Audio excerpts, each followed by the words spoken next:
অশোক প্ৰায় ১৮০০ শতিকাতে ঐতিহাসিক যি শিৱসাগৰ জিলাৰ জাজি লেফৰা গাঁৱত প্ৰতিষ্ঠা হৈছিল মেধিজন গজলা সত্ৰ।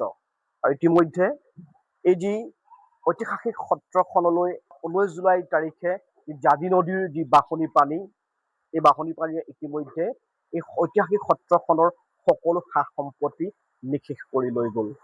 অসমীয়া দৰ্শকসকলক কিছু দৃশ্যাংশ দেখাবলৈ লৈছো। ২টা সপ্তাহে মণিকূটৰ দুৱাৰ বন্ধ হৈ আছিল এই ঐতিহাসিক যি মেধিজন গজলা সত্ৰৰ জাজিস্থিত। আৰু ইয়াৰ যি নামঘৰৰ বাটচৰাৰ পৰা আদি কৰি যি কোঠালি আছে, ইয়াত প্ৰায় একাঠু পৰ্যন্ত পলসে পৰিপূৰ্ণ হৈ আছিল বুলি ক'ব লাগিব। আৰু যাৰ ফলশ্ৰুতিত এই সত্ৰখন আজি ২টা সপ্তাহে সম্পূৰ্ণ বন্ধ হৈ আছিল। আৰু আজি ২টা সপ্তাহৰ পাছত দেখিবলৈ পোৱা গৈছে এনেদৰে ইয়াৰ এই সত্ৰৰ যিসকল ভকত বৈষ্ণৱে লগ লাগি মণিকূটৰ দুৱাৰ খুলিছে আৰু এই সত্ৰৰ যি চাফ চিকুণৰ কাম ইতিমধ্যে কৰিছে। মই নিশ্চয়কৈ এইখিনিতে এটা কথা ক'ব লাগিব যে এই সত্ৰভাগৰ আচলতে বহু অপূৰুগীয়া সম্পদ বুলি ক'ব লাগিব। গুৰু দুজনাৰ যি অনবদ্য সৃষ্টি, কীৰ্তন ঘোষা ৰত্নাৱলীকে আদি কৰি যিসমূহ এই অনুপম সৃষ্টিসমূহৰ সাঁচি পাতৰ আচলতে পুথিত ইয়াত খোদিত কৰি বহু ১০০ৰো অধিক সাঁচি পাতৰ পুথি ইয়াত আছিলে, যিসমূহ পুথি ইতিমধ্যে কিন্তু জাজি নদীৰ যি বাঢ়নী পানীৰ কবলত পৰি ইতিমধ্যে ধ্বংস হৈছে বুলি ক'ব লাগিব। আৰু মোৰ লগত এই সত্ৰৰ ভকত আছে, মই তেখেতলোকৰ সৈতে পোনে পোনে কথা বতৰা তেখেতলোকৰ পাতিবলৈ মই চেষ্টা কৰিম। কি ক'ব আচলতে ১৯ তাৰিখৰ যি নিশা আচলতে প্ৰলয়ংকাৰী বান আহিলে, বানৰ কবলত আপোনালোকৰ সত্ৰ এই ঐতিহাসিক মেধিজন গজলা সত্ৰ পৰিছিলে, আৰু কেনেকুৱা ধৰণৰ সা সম্পত্তি আপোনালোকৰ ইতিমধ্যে নষ্ট হৈছে কি জনাব আপুনি এই মুহূৰ্তত? নমস্কাৰ। এতিয়া যোৱা যিটো প্ৰলয়ংকাৰী বান আছিলে, সেই বানটো আমি এই জাজি নদীৰ আটাইতকৈ ভয়ংকৰ বান আছিলে। আজিলৈ কোনো দেখা নাই ইমান ডাঙৰ বানপানী। আৰু এই বানপানীটো আমাৰ এই সত্ৰখনৰ মণিকূটৰ ভিতৰত আমাৰ বহুত আপুৰুগীয়া সম্পদ আছিলে। সাঁচিপাতৰ পুথিকে আদি কৰি গুৰু দুজনাৰ বহুতখিনি অমূল্য সৃষ্টি ইয়াত আমি সংৰক্ষণ কৰি ৰখা হৈছিলে। এই সকলোখিনি কিন্তু এই বানপানীৰ কবলত পৰি ইতিমধ্যে ধ্বংস হোৱাৰ নিচিনা হৈছিলে।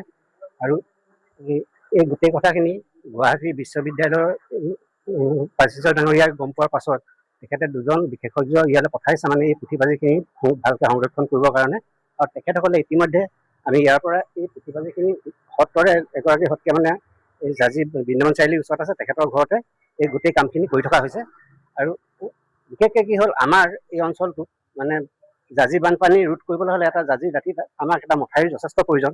মথাউৰিটো নহ'লে আমাৰ ইয়াত ৰাজহুৱা সম্পত্তি বহুত ধ্বংস হৈছে। সেইকাৰণে মই অসমৰ মাননীয় মুখ্যমন্ত্ৰী মহোদয়ক অনুৰোধ জনাইছোঁ যাতে এই আমাৰ বানপানীৰ সমস্যাটো ইয়াত এটা মথাউৰি খুব সুন্দৰভাৱে এটা মথাউৰি নিৰ্মাণ কৰি এই বানপানী সমস্যাটোৰ পৰা আমাৰ এই বৃহত্তৰ অঞ্চলৰ ৰাইজক যাতে সকাহ দিয়ে, সেইটো কাৰণে মই তেখেতক আন্তৰিকভাৱে অনুৰোধ জনাইছোঁ। নিশ্চিতকৈ আচলতে ক'ব লাগিব যি ১৯ তাৰিখৰ যি প্ৰলয়ংকাৰী ইতিমধ্যে সত্ৰ, মই পুনৰবাৰ কৈছো যে বহু আপুৰুগীয়া সম্পদ ইতিমধ্যে নিঃশেষ কৰি দিছে বুলি ক'ব লাগিব। মই কৈছো যি প্ৰাচীন যি অসমীয়া ভাষাত আচলতে লিপিবদ্ধ এই সাঁচিপতীয়া যিসমূহ পুথি, এই পুথিসমূহ কিন্তু ইতিমধ্যে প্ৰায় ধ্বংসৰ গৰাহত বুলি ক'ব লাগিব, নিঃশেষ হৈ গৈছে বুলি ক'ব লাগিব। মোৰ লগত অন্যজন সত্ৰৰ আচলতে ইয়াৰ স্থানীয় ব্যক্তি আছে। আচলতে কি ক'ব? আচলতে মই কৈছোৱে যে প্ৰাচীন অসমীয়া ভাষাত লিপিবদ্ধ গুৰুজনাৰ অনুপম সৃষ্টিত যিসমূহ আচলতে কীৰ্তন হওক, ঘোষা হওক, ৰত্নাৱলীকে আদি কৰি বিভিন্ন পুথি আপোনালোকৰ সত্ৰত আছিলে। আৰু এইসমূহ কিন্তু এতিয়া জাজি নদীৰ যি আচলতে বানপানী আচলতে আৰু বানপানী ইতিমধ্যে শেষ কৰি পেলাইছে। কি ক'ব, কিমান আচলতে সা সম্পত্তি আপোনালোকৰ লোকচান হৈছে, কিমান আচলতে আপুৰুগীয়া সম্পত্তি ইতিমধ্যে বানৰ কবলত পৰি ধ্বংস হৈ গৈছে?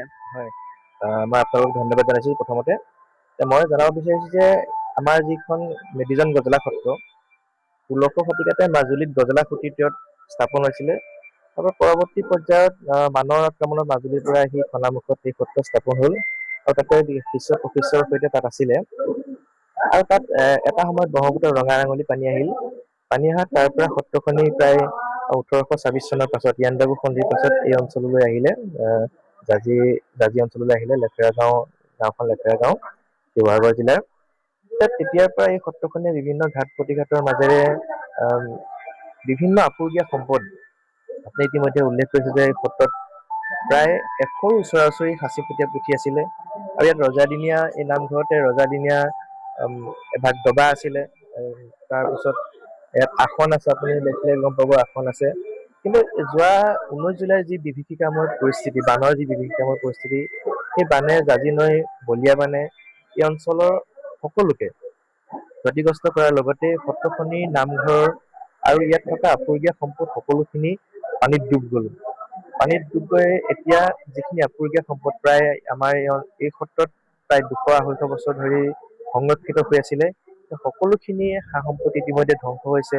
আপোনাৰ আসন ধ্বংস হৈছে, দবা ধ্বংস হৈছে, সাঁচিপতীয়া পুথিসমূহ আপুৰুগীয়া সেইখিনিয়ে হয়তো এতিয়া আপোনালোকে য'তে ত'তে বিচাৰি নাপাবও পাৰে। গতিকে সেইখিনি যদি আপোনালোকে